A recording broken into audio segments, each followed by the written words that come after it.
Language analysis is often treated like a guessing game or a hunt for similes and metaphors. The actual goal is mechanical. You are reverse engineering a writer's choices to explain how they convey meaning. Simply listing literary devices without explaining their effects is unlikely to lead to an effective response. The principal examiner's report notes that such undeveloped responses offer limited opportunities for marks. To prevent rambling paragraphs that drift from the prompt, we use a rigid framework. The curriculum specifies a 10-step success structure built on a consistent pattern of quoting, defining the explicit meaning, and exploring the implicit effect. You don't need to memorize 10 separate rules. The entire framework is built on one simple anchor sentence, followed by a repeating 3-step loop. By treating this question as a structural formula, you eliminate the risk of feature spotting and ensure you hit every analytical requirement the examiners look for. Step 1 is the anchor. You start with a broad topic sentence that defines the writer's objective. You set this up exactly like this. The overall effect of the language creates an image of. This prevents the rest of your paragraph from losing focus. With the anchor set, you move into the core cycle for the next 3 steps. Transition into the evidence, define its literal meaning, and then explore its suggested meaning. Step 2 is the quote. You transition into your first piece of evidence using a phrase like, "Firstly, the writer describes," followed by a short, precise snippet of text. Step 3 is the explicit meaning. Before jumping into deep analysis, you must define the literal meaning of your quote. If the text says a character stormed, you clarify that this refers to walking quickly and angrily. This establishes a logical foundation. Step 4 is the implicit meaning.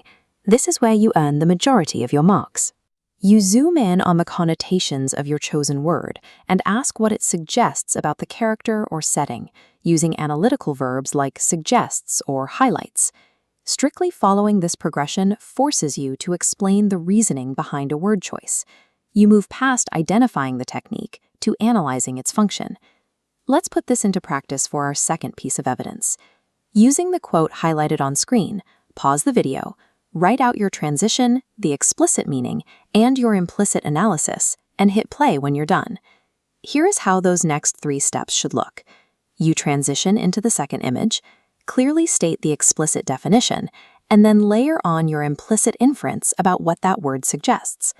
The final loop for your third piece of evidence follows the exact same pattern. Steps 8, 9, and 10 assemble the remaining pieces of the paragraph. There is one critical requirement for step 10. Your final piece of implicit analysis must logically connect back to the overarching theme you established in step 1, closing the loop.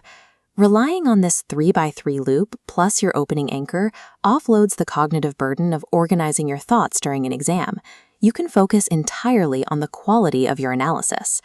When you step back, the rigid blocks disappear into a cohesive piece of writing. The overall effect of the language creates an image of a hostile environment. Firstly, the writer describes the brittle shrubs. The word brittle refers to something fragile. This highlights the ubiquitous dangers in the jungle, suggesting the natural world itself is hazardous. The final text sounds natural, but the hidden architecture is still there.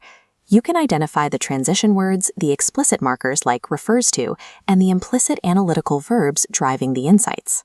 This structure can be summarized as one anchor followed by 3 identical loops: explicit, implicit, implicit.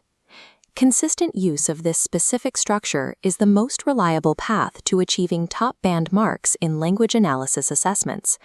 To access more custom study frameworks and practice materials, check out the link on screen.